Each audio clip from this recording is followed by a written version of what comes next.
8 mois plus tard, le cardinal Barbarin est de retour devant le tribunal de Lyon. Son procès en appel s'ouvre ce jeudi alors qu'il a été condamné en mars à 6 mois de prison avec sursis pour ne pas avoir dénoncé les abus d'un prêtre pédophile de son diocèse, le père Prénat. Durant les décennies 80 et 90, Prénat s'est livré à des agressions sexuelles sur de jeunes garçons. Des années plus tard, réunis au sein d'une association, La Parole Libérée, ce sont eux qui ont fait exploser l'affaire. Un long combat juridique pour que chacun assume ses responsabilités dans une église catholique trop enclino-secret.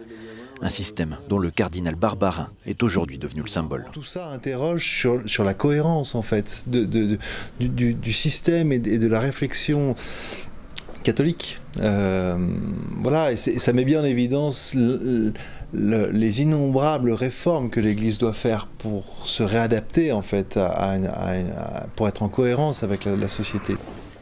Le procès en appel n'est pas un procès sur le fond de l'affaire. Que savait le cardinal? Quand l'a-t-il appris? Ces questions ont été tranchées en première instance. Le tribunal devrait se prononcer néanmoins sur des problématiques juridiques complexes qui pourraient amener à la relaxe du cardinal. Mais quel avenir pour le prélat des Gaules? Suite à sa condamnation, le pape avait refusé sa démission au nom de la présomption d'innocence. Mais avec les scandales pédophiles à répétition qui touchent l'Église et la politique de tolérance zéro affichée par le pape, il est désormais fort probable que le cardinal soit doucement poussé vers la retraite. Peut-être la fin d'une époque, celle d'une Église catholique sourde et aveugle à la douleur des victimes.